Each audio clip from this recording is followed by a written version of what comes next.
Floyd clap.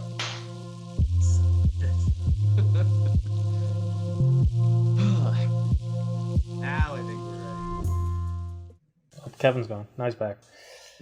Hello and welcome to another very special episode of the CADimensions 3D Printing Podcast. This is just a little podcast we do every month, most months. We try to do it every month, where we get together to have a conversation about 3D printing, technology, manufacturing, all that good stuff, because we are on a mission to help equip engineers everywhere with the best tools in the entire world that then empower them to make a positive impact on the world around us. Joining me today is Ken Postal. Hello. Kevin Keefe, and Ben Davis. Hey, everybody. Kevin and Ben are in marketing. Ken and I are in the hardware tech side of the business. 3D printers, 3D The engineering space, really. Engineering. Hey, I want to pause one thing. People hate marketing. Can we do that intro one more time and just say we're the video guys? Like, No, I don't think so. yeah. I think that's a good idea. I really do. From the comments online. Gotcha. So Kevin and Ben are in marketing, but they aren't liars. They're honest, good people who won't. Whoa! I mean, let's not just throw blanket statements. I'm sorry. That's very out of context. Isn't there a book, All Marketers Are Liars? Seth Godin. Isn't there a book that all engineers suck at communication skills? Isn't there a book, All Engineers Are Jerks? Yup. You know, this would be a prime example of all of those fictitious book titles. But anyway, that's beside the point. How are you guys doing today? Good. Ken, how are you? Friday.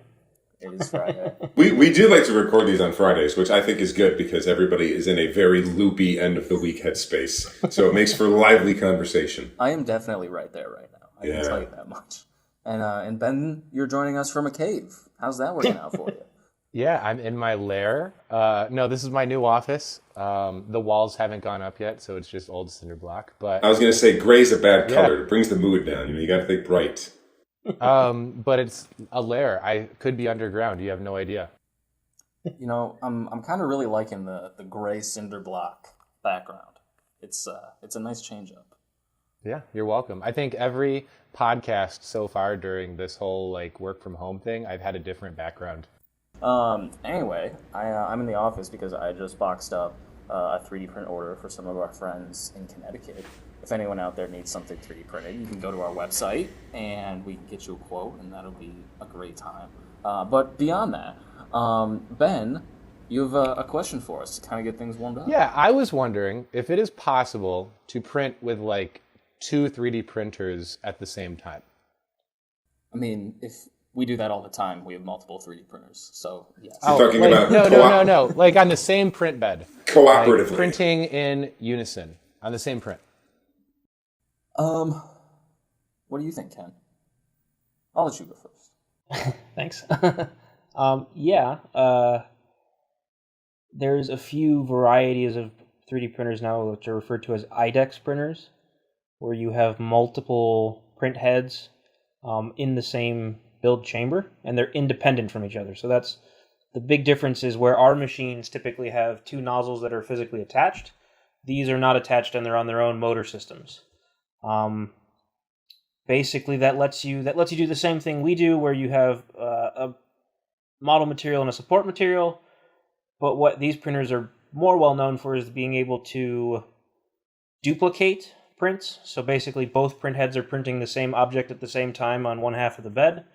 Or I've even seen cases where they do like mirror image of themselves at the same time. Are you referring to that, or are you referring to both print heads helping to make the same object? Same object. Adam, So I think when you think about, and correct me if I'm wrong, but I know that there are already. So you're talking about like, ideally you only need to do that when you run out of space inside of the 3D printer that you have, right? So where you can envision a scenario where you have cooperative printer heads creating something on a bigger scale. That's probably just because you don't have, you're looking for like this big large format, right? Is that probably how you would get there. I think so, or to print faster, print one object quicker. Yeah. Yeah. This reminds me of, I just looked it up while we were talking. This video is probably, dates back to March 10th, 2016. Seems like very forever current. ago. And it is from Autodesk. And it's called Project Escher. Escher. Like MC Escher. The artist, right? Yeah, Mark Escher. Yeah. He's one of my favorites. And so this was a project, obviously, years ago, where they had each gantry was just kind of like the XZ axes of a Prusa style printer. This means a lot to you guys, Ben and Kevin.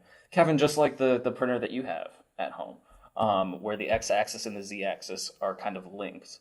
And then they had like 6 of these spread out over a huge area, and all of the print heads contributed to building one model. Super cool. How do they meet in the middle? Like, where do they overlap, and how does that not just break? I don't know. You don't have the traffic pattern worked out? The short answer is Autodesk's NetFab, that I believe has the slicing with collaborative printing built right into it. I was going to say, doesn't I know Stratasys has like a continuous build thing as well, where it's robotic programming that articulates free-forming. I think of like the Intro to Westworld. Yeah. Right? Probably the closer example would be the Infinite build, where you're still just using one print head, but you're basically printing on a conveyor. So the y-axis is theoretically infinitely long.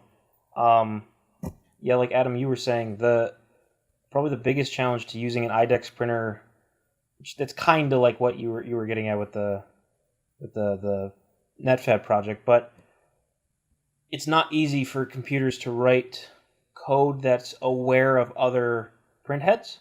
So like you said, it's not hard for it to go up to the edge of a point and print to that point only, and only go so far and let the other head pick up and print from there.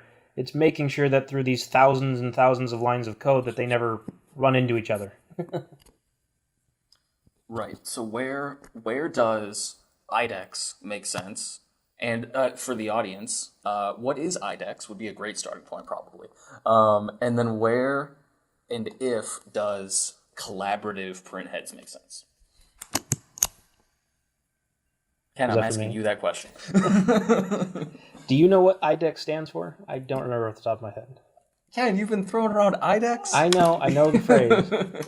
IDEX, Independent dual extrusion? extrusion. Okay, there you go. And so It's like- IDEX... The amount of people that know what CAD stands for is pretty slim. Yeah. So in an IDEX style printer, you will have 2 print heads typically, and they will park on each side of the X-axis. And they will usually have different materials. And so you might have a model on one and a support on the other. On our printers, both of these extruders travel together all the time, and they're precision machined and amazing, so like you don't have to deal with much calibration. But on less robustly made printers, that can be a big issue from experience. And so they will stay parked on either side of the X-axis, and then one extruder will travel out and it'll do some printing, and then it'll go back, and then the other one will come out and do some printing and go back. And so because they're moving independently, they are less likely to interfere with the print quality. But so then how does that work if it's model support material? Like, I mean, isn't it supposed to build off of that? So like it might make the support for an overhang and then go make the support for another overhang and go make the support for another overhang while the other one that does the overhang comes over and does the fill material over the top of it or something like that? Right, so they take turns. Yeah. Yeah. So it's more efficient that way. Yes, and it's easier to calibrate, and you have less material waste. I would say most IDEX printers that are not that expensive, relatively, they don't typically run both heads at the same time. So they'll follow the same pattern that we use, where you print model, you stop, and then you start printing support. So they're not printing 2 different materials on the same object at once. They will, unlike us, print 2 model materials at the same time and have 2 objects. If that makes sense. Separate objects. So talk about the duplication mode for IDEX. Sure. So the thing that's a little strange about IDEX is the two heads are not linked. So unlike like a Core XY system where everything's kind of all intertwined, the IDEX heads are independent, but they can still mimic each other. So you load a model into the slicer and then you just basically click a button and it just makes copies of it on the other side. You only can print with half of the build tray because obviously the two parts have to fit in the two halves of the machine. But then if you've met those two requirements, you can basically just hit go, and in the same amount of time it takes to get one part, you now have two parts because you have two independent printers, basically. Mm-hmm. And so it can help make multiple small models much faster. But I think that's kind of the opposite use case of collaborative printing, right? I think if you have something that's, call it 6 inches in diameter, it's going to be really hard to have multiple print heads both collaboratively printing and working on that. But it does make a lot more sense when you have big parts that you want to print to cut down on print time specifically. Very cool. Yeah. And I think other than Project Escher, which is super old, I saw a video recently from AM Bots. Did anybody else see that? AM Bot? AM. Additive Manufacturing Bots. Bots. So they had these fun little robots that would move around and they would like pick up a 3D printer and then move it to a different location. And all of these, so it was 2 3D printers and 2 printer moving robots that moved these around, and they all coordinated to make a really big print all at once. See, that seems, and that seems visually very cool to see, but I think that would be kind of tough from a programming standpoint. You know, like how the robot is involved in that, and yeah, it'd be kind of tough. I think you take this 10 steps further, and you can imagine a swarm of 3D printer robots creating buildings, right? But you're absolutely right. The programming on the back end has to be an absolute nightmare. Yeah, you're accounting for a lot of stuff. It's obviously feasible, but it's definitely significantly harder than dealing with a single or even two print head machine. What is the benefit with that over having a track, like a long track? I think it's location freedom, right? If you have a track, you can still make big models, and it's way simpler. But you're still limited in one direction, right? Well, I know we talked about, I can't remember which episode, where you can print on a non-flat surface. You can print on, do you remember what I'm talking about? Non-planar 3D printing, where you are printing in layers and you're printing. Now, adding that to a track, then you don't have to account for having a perfectly flat surface as you would if you were picking up a whole 3D printer and moving it. That's my opinion anyway. Yeah. I think, now that you say that, a track seems just so much easier than picking up. You're really thinking too much about it if you really have to go and pick it up and move it, and picking up and docking the printers in different precise locations. That's what I'm saying. Like perfectly flat. I think I saw that same video, and it did look like the robots had almost like a Roomba docking stations where you had to go and wait until were told to go move it, and it does seem like an awful lot of work. It's got to be more than them just showing off how insanely smart they are, right? I think it really starts kicking in when you think about scale. So in that video, if I remember correctly, it's only printing something that's like fits on a desk. But if you're printing something that's, 100 feet long, that's when a gantry system, can you imagine a 200-foot long gantry system, how heavy that's going to be and how expensive that's going to be to make? So when you start talking on the scale of like large buildings or ship hulls or stuff like that, you need massive gantries to print stuff like that. I think you're right. So do you think that this could potentially be intended for scaling up, and this is just to show that? I would say this is more of a proof of concept than a long-term end product. I do love the idea. You said the word swarm, and now I can't get the idea out of my head of here's a construction site where the foreman shows up and beep, boop, boop, boop, the construction site of the future, and all these robots undock, and all of a sudden here comes the concrete pour robot, and he goes here and pours concrete here, and then this one comes over here and just stakes rebar, and it could be something like that in 20 years, Exactly. Until they unionize, and then we'll have to go back to humans. See, I think that's the key. I think it's about the scale, and that this is just a proof of concept. I think there's been, I read articles every now and then.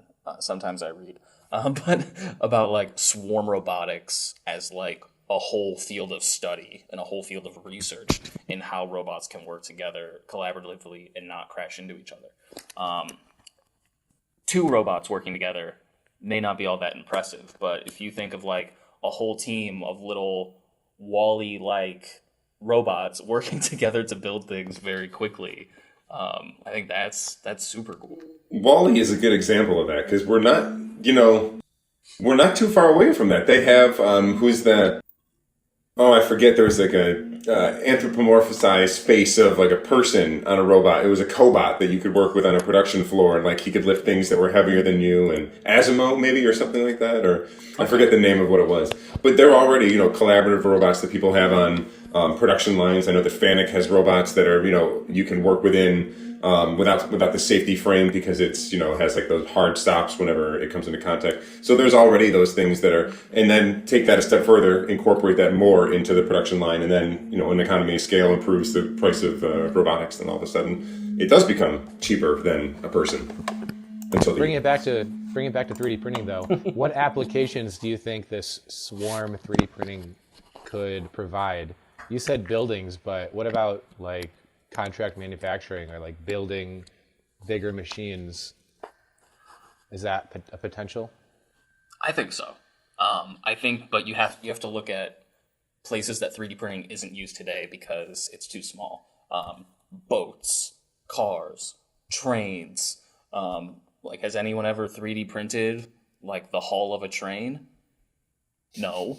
To my knowledge, maybe somewhere, because it's way too big. It's ridiculous to think that you would 3D print that in a time-efficient manner.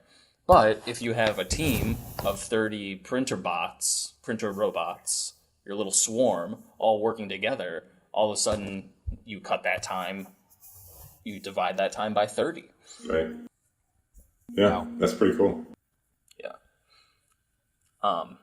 But I think construction is probably an area where it could be really useful, because that is, again, a very large structure. But enough about 3D printing multiple models or large models. Kevin, you have a pretty cool story to share with us. Well, so going from big to small, it's kind of funny how we ended up talking about all that stuff, and now I didn't the article that I have. No, we didn't. But the article that I had was, it kind of more piqued my curiosity than anything else. So it's talking about an application where they're micro 3D printing a piece that goes on to the end of an endoscope, so that you can make the whole apparatus much, much smaller. For anybody who's ever had an endoscopy, the smaller the camera, the better everybody's going to feel. So I can appreciate the fact that they're working towards this goal here. But it kind of got me thinking. There were a lot of cool pictures that came up, honestly, when you Google micro 3D prints. And I think, Adam, I tend to think big with 3D printing, and I think like, oh yeah, making these big structures, and like we talk about 3D printing houses, and we talk about like anything that draws people's attention, like, oh my gosh, there was just an article yesterday about the world's largest 3D printed concrete bridge in China, and everybody's looking for all of these, neat things. But here's something that's like, well, what if you're able to 3D print something that's incredibly, incredibly small? How small can that get? And I wanted to get, maybe this is a discussion point for you guys. I don't understand necessarily sometimes some of these applications. So if you have something that's only 2 to 3 microns big, what would you possibly be doing with them? You know what I mean? Like, could we be talking ingestible electronics one day that are this small, and they have, a tiny little microchip inside, and that's, a health tracker, and the casing is 3D printed for some reason or something like that.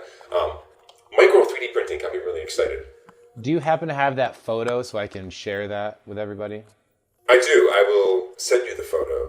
Okay, perfect. Right. That'd be the easier way to do that for this. But yes, we'll share it by the time this is posted. You'll see it.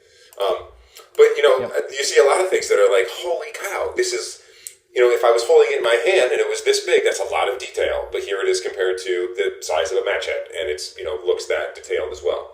So I was kind of curious from you guys what your experience was with micro 3D printing and where you think it has some common applications. I think this was, extra interesting because micro 3D printing is accurate, but I think it would be even more better. That's inaccurate. That's right. It would be more accurate to say nano 3D printing, because that's really like the scale we're talking about here is printing objects smaller, thinner than a human hair. Printing complex objects the size of a grain of rice. I think probably the most practical applications have to be related to the medical field. Medical device where everything is, they're worried about implantable things and making things smaller. Sure. Yeah. Potentially targeted drug delivery. Delivering medication directly to cancer cells, for example, could be a possibility. Well, because you have the potential to have a physical mechanism inside of something that is implantable. So if you have, a capsule, for example, that's a medication, I'm thinking of, Tylenol. You have the rapid release thing, so you have like two sections of it, and one part dissolves, or even a Dayquil. You have like a time release part of it, and you have like an instant effect part of it. But if you have something that is a self-contained medication delivery system, and a manual gate lifts up inside of this and allows a mixture combination that can only take place inside your body to now be excreted and do what it needs to do. It does change a lot of different things, but you don't think about having something mechanically manual operating inside of your body. Outside of surgery. Hopefully. Right. Yeah. Ken, what do you think? The only other field I've seen that scale used is like electronics and boards, because obviously in the world of electronics, everything keeps getting smaller and smaller and smaller. So you think about like processors and capacitors and chips, like that kind of stuff. So that's the only other one I've seen at that scale. But yeah, it really just comes back to ultimately, why are you 3D printing this, or why do you want to? Is the geometry. It's because when you go and look at micro machining, which is significantly more challenging than even traditional high precision machining, you still have the same constraints at an even more refined scale. Delicate and thinner, and yeah. Definitely. I think the electronics is a really good point, because when you start dealing with this scale, you're 3D printing with sometimes like. Well, and that was my next question was, how do you, because my only experience with 3D printing is the printers that I've seen in our office. And, I think about the way that those extrusion heads work and the size that they can get down to. And I can't imagine how you could literally have a filament extrusion that is 3 microns wide, for God's sakes. Like, that's just incredibly small. Well, I think they work differently, right? Like, we're not extruding hot plastic when you're dealing with things at this scale. We're talking like super, super high precision optics that like narrow a laser down to like the width of, and to be transparent here, maybe there's an optics joke we're talking about lasers. I don't know. But to be transparent. Narrow. I don't really know the very fine specifics of how this is achieved, but you're narrowing a laser down to like a few light particles wide, and you're using a few photons. Thank you, and using that very fine point of energy to cure a photocurable resin. So it's an SLA process. Yeah. Typically, especially for the picture. And that makes more sense. You could do that, or I'd imagine you could even do almost like a DLP if you had small enough pixels. I don't know how small you can make a pixel. I thought a pixel was universal size. If it's a physical thing, is it different? Yeah, I mean, I guess I'm thinking in terms of pixel resolution, but I guess it could be. Well, if you think of like your TV, standard and high def television, it's the same size TV, but one gets significantly more resolution than the other. It does. That's why it's a better picture. Yeah. I think when you get down to like the atom scale, it gets more complicated, where you would like pull an atom using a magnetic field and then use another magnetic field to like push it into place and repeat this. So it sounds like a really cheap process, probably. If you're manually manipulating individual atoms, it's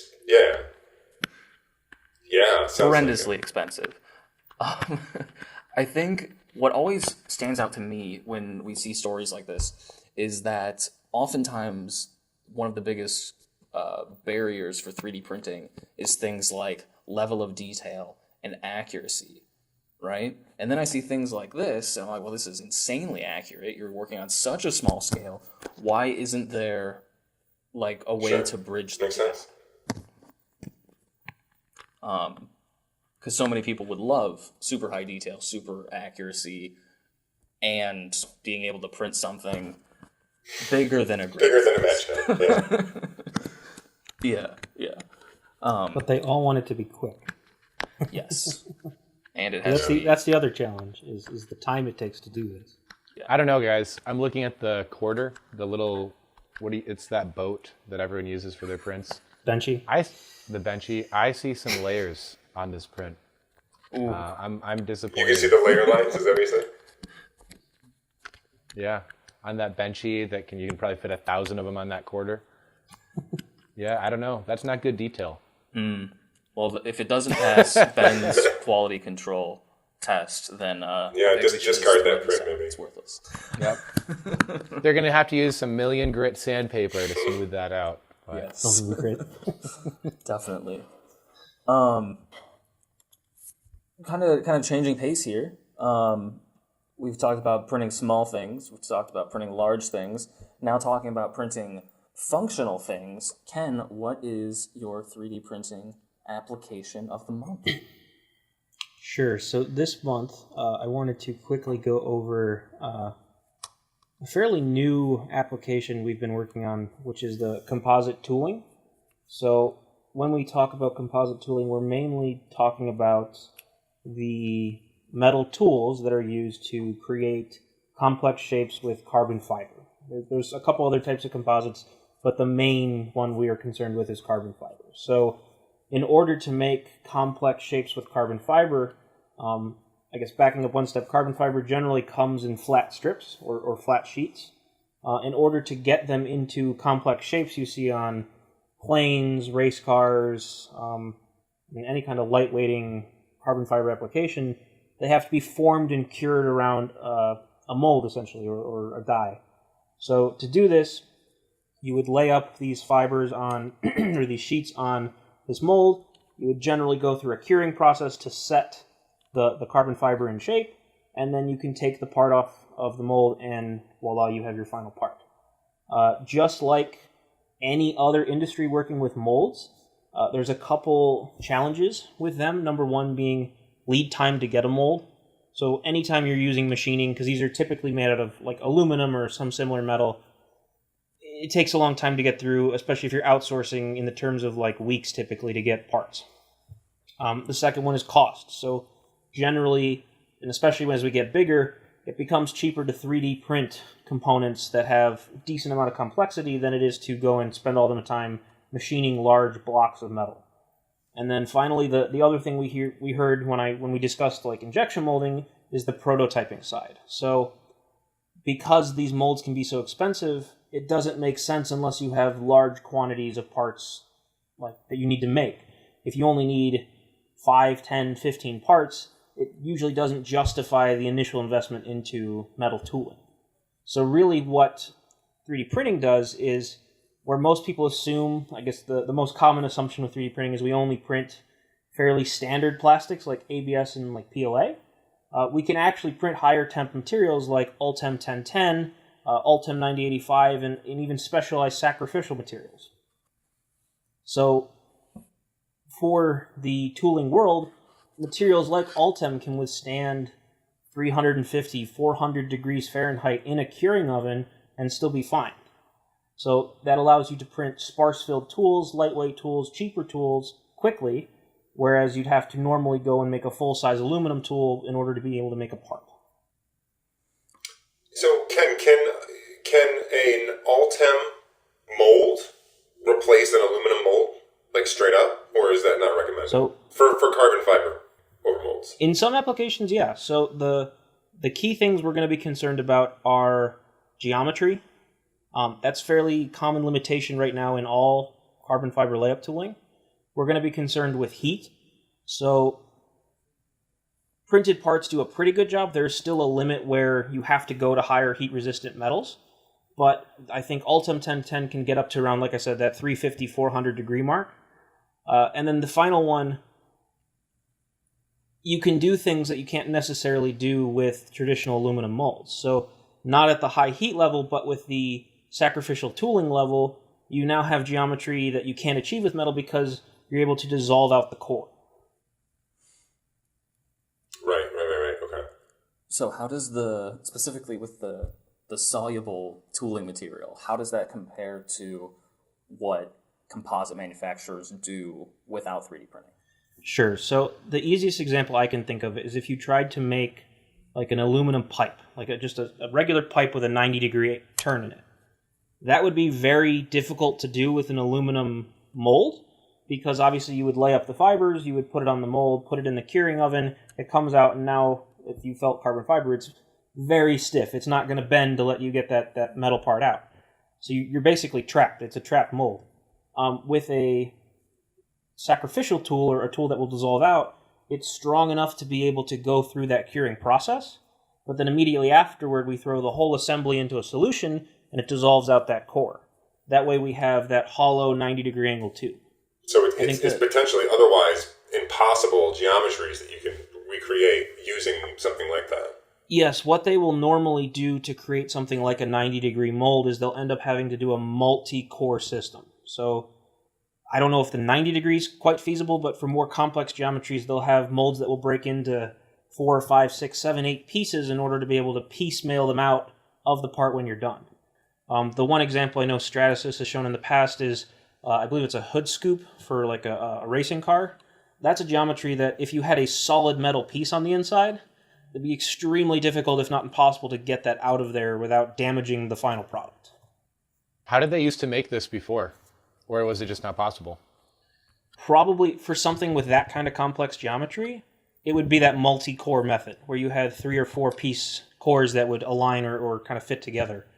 The challenge there is you just have more cost because it's more complex, there's more machining, it's difficult to design. So you're adding time, you're adding cost, you're adding labor. I'm trying to think of kind of like a more approachable comparison we can make to this sacrificial tooling, and I keep thinking of paper mache. Does that make sense?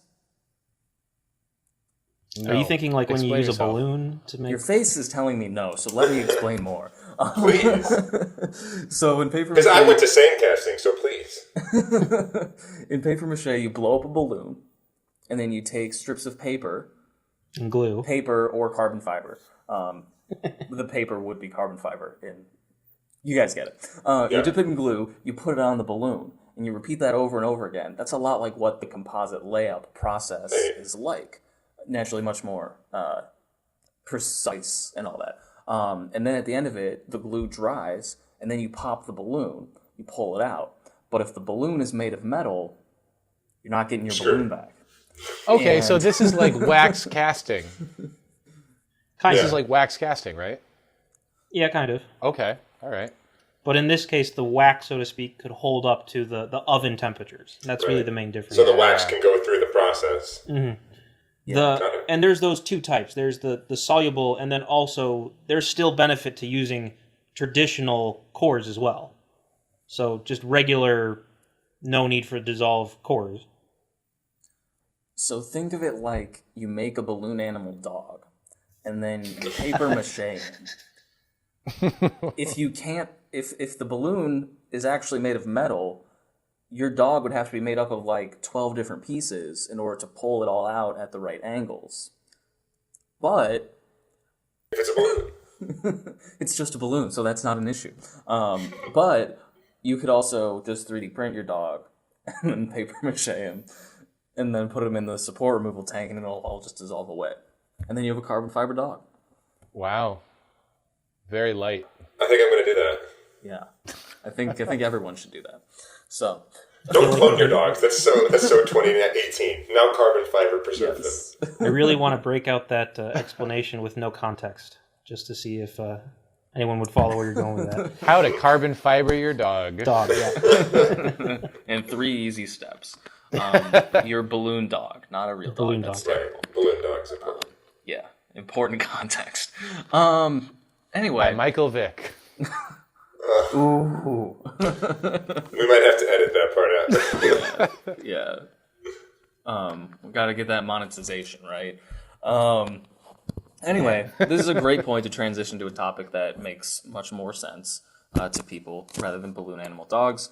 And I have an awesome 3D printing tip of the month for you guys. And naturally, I went to the conference room and brought none of the examples with me, but I will send Ben some pictures, and he can paste them over this video so that you can look at them. I believe that if you are doing product development and prototyping, specifically for consumer products or for automotive in particular, talking plastic consumer products, and you're prototyping them with 3D printing, you should be adding textures to your 3D models. SolidWorks in 2019, so last year, added the ability to easily add textures to your models. So I wrote a whole blog. What? 3D. 3D textures, yes, that's important and specific because sometimes just applying colors to a 3D model can be called a texture. But this is an actual bump map displacement that creates a mesh within SolidWorks. And I actually wrote a step-by-step article on how to do this. But what happens when you take a black and white image, apply it to a model, and then create a displacement map is it does an amazing job of hiding the layer lines in your 3D prints. And what you can do is, you know how, I'm trying to think, you know like the texture on walls or like a popcorn ceiling? Yep. Yeah, a lot of times those textures are applied to plastics after they are vacuum formed or injection molded. Those are actually applied after the fact. And so you can kind of save a step in your prototyping process by just having the 3D printer create those textures digitally as a part of the print, compared to having to go through that post-processing. Now, do you have to have it black and white? That is recommended. And so what it does is it looks at kind of the brightness of the picture in different areas and then uses those differences to inset or offset those surfaces. All right, now you use Photoshop. You use the free version, right? I use SolidWorks 2019, but you can do it in Photoshop, you can do it in Rhino, you can do it in Blender if you are brave enough to open Blender, because every time I've done it, it's a difficult program to use. Well, all right, No can one I wants to add Blender. to your 3D printing tip of the month? Of And do course. I would be Ben's- honored. Ben's Photoshopping application for 3D tip of the month segment starts right now. It's a little one. So that's one of my expertises. That is my expertise. Yeah, that's a better way to say it. I have been doing Photoshop for I don't even know how long now, probably like at least 15 years, use it all the time. And a really good way to show definition in black and white images if you don't care how it actually looks like without spending a whole lot of time, there's a setting called HDR toning. So if you have an image and you want it black and white, but you really want to show the differences from light and dark, but still make it very smooth looking, you go up to settings, you click HDR toning, and you're going to get this box, and in that box is a drop down, and if you hit monochromatic artistic, it gives you a very, very cool effect. I've used it for a ton of different images with overlays. You never have that as your final product.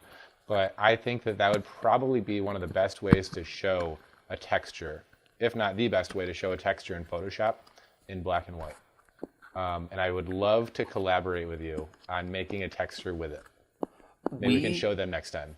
We should totally do that. To add to your addition to my 3D printing tip of the month. I grew up learning free open source tools for pretty much everything, Photoshop, Illustrator, etc. So I tend to gravitate towards those. But in GIMP or in Inkscape, GIMP. A GIMP? Kim. Yeah, Ben, you know what that is. It's like a free Photoshop. It's a program. Yes, GIMP it's is a program called GIMP, GIMP. I don't want to Google that. It's an acronym for GNU Image Manipulation Program. Someone should have Googled that acronym first. But okay. And this is now what our podcast is about. It's about Photoshop. But it's cool because it integrates well with 3D printing for artistic appearances and that sort of thing. So I will reduce the number of colors. I forget what the function is. But essentially you take the number of colors down from 256 to like 5, right? So that gives you a very simplistic grayscale image. The other thing that is cool about Photoshop in modern versions is that you can actually bring your STL meshes into Photoshop and you can draw on them. You can do this in Microsoft 3D Paint, which is free and probably on your computer already if you're using Windows.